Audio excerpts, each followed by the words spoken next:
Hey Ubers, welcome to Color My Hump Day, Episode 3. Let me remind you that the focus of this series is the intentional use of color.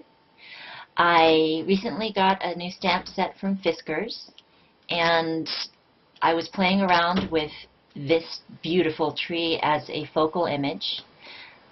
This last piece that I'm setting down, I created a gradient with pigment inks, and then I heat embossed it.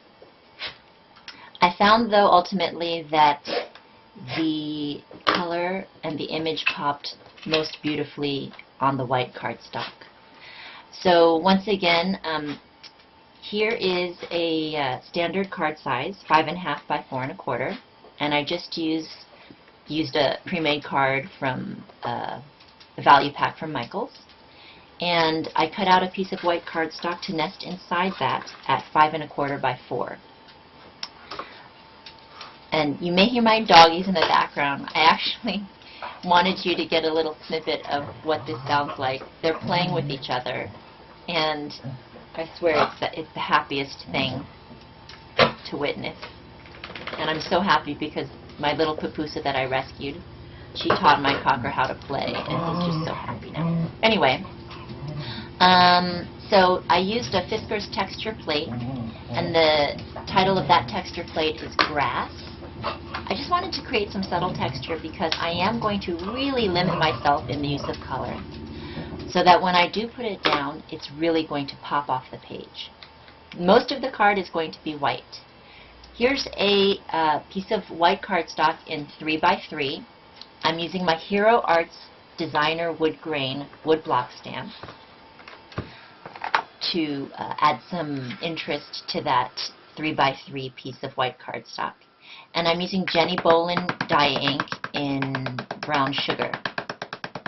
It's not a really dark brown, which is why I wanted to use it for this card, because I wanted to create some texture, but I didn't want to distract from my focal image. I love this woodblock stamp. I tend to get woodblock stamps only when I know it's one that I'm going to want to keep for a really long time. And because it is wood grain, it's got that natural theme to it and is one that I'll reach for a lot.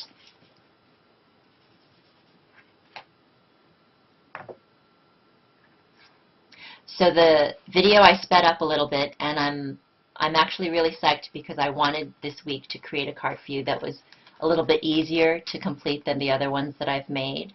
I was worried that I wouldn't be able to because most of my cards are intricate. This time I wanted to just do some stamping and create an attractive card. So this is a Colorbox Petalpoint Inkpad, and the name of this Inkpad is called Aurora. I'm setting down some orchid in the center, and I'm going to create my gradient by adding ruby around that. And then on the very edge, I'm going to add eggplant. And this is going to create a sort of psychedelic gradient that I'm really excited about. I tend not to buy stamps that are line art because it doesn't really feel like I'm getting the bang for my buck that I want. And I don't tend to do much coloring in my stamps either. So I like to pick up stamps that have a lot of detail, whether it's lined detail or this solid type of detail, because I get so much satisfaction when I lift up that stamp and there you have a beautiful detailed image that you got down on that piece of paper in a matter of seconds. So this is Fiskars stamp set called Kaleidoscope. It's a very large stamp set. I picked it up for this image in particular. I fell in love with it the moment I saw it. And I'm setting down a Spellbinders circle die, and I cut that out. It's about 2.5 inches. And I'm going to pop up that focal image onto dimensionals that I got from Michaels. so that because I've limited my coloring, just the shadows will create some interest because it's lifted up off the page. And I just want to take a minute to talk about pigment ink. I reach for my dye inks a lot more than I reach for my pigment inks. But I had a feeling that this gradient I'd be able to exert more control over how the gradient looked using my pigment inks as opposed to the dye inks for this particular project. Another thing about pigment ink is that it takes a really long time to dry. You can speed that up a little bit by setting your heat tool on it. But then you've got to be really careful about the type of paper you use, because if it's not a high quality or dense fiber, your paper is going to warp. So if you're really obsessive compulsive about it, you could just set down the image and then wait. Set your heat tool on it and then wait a matter of hours before you continue working on your card. So I'm getting more comfortable with my ATG, and I'm pleased with the amount of stick that it's got.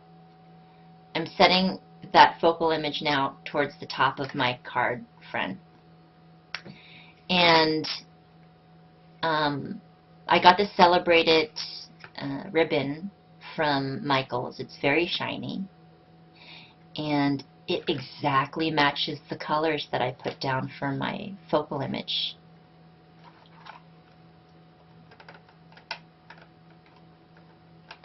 It's very shiny. So I'm just putting adhesive along the ends and wrapping it around so that I can save my ribbon. And those raw ends will be hidden because I'm going to set that down on top of my card base.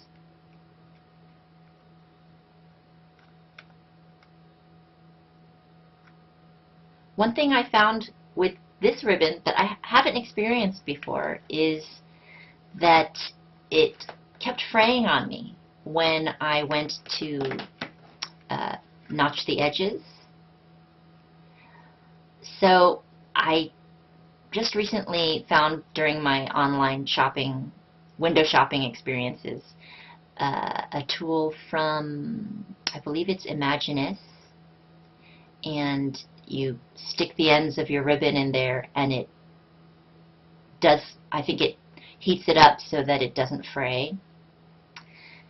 They said it's affordable, so I'm going to wait until I see it in the stores because I saw it on their website. I haven't really seen it in any online stores yet, and see exactly how much they do want to charge.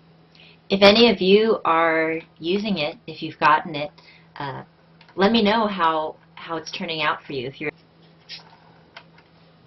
I also was visiting the Facebook page of one of the card making magazines, and they put a link to a stamp maker machine from Teresa Collins, and oh my goodness, I am lusting after that machine. To be able to create original stamps and use them in my various projects is so exciting to me.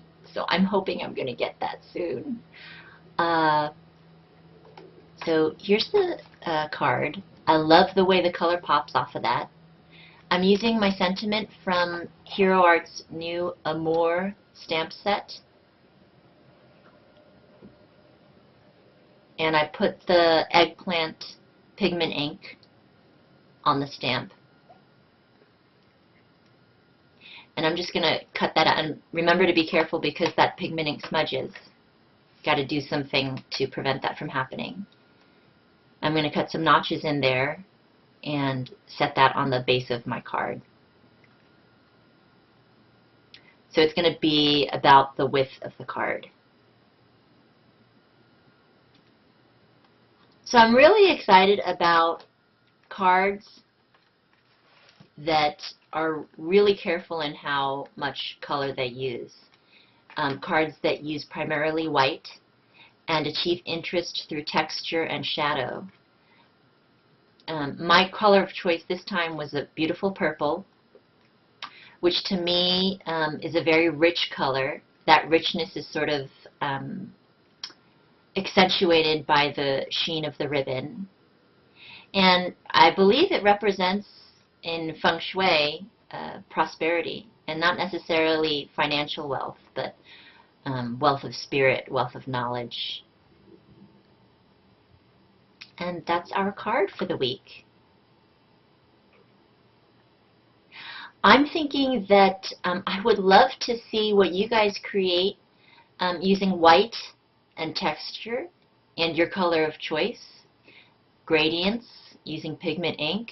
If you use dye ink to create your gradients, wonderful. I'm thinking the next card that I make using this effect, I like to experiment with some yellows and oranges and reds, that type of a gradient, using white as the background. I played around with making that 3-inch square white as well, and embossing with my Versamark and some clear embossing powder. But this seemed to work better. It needed just a little bit more, but is in a muted color. I invite you to comment and subscribe here. I'm Contadina K.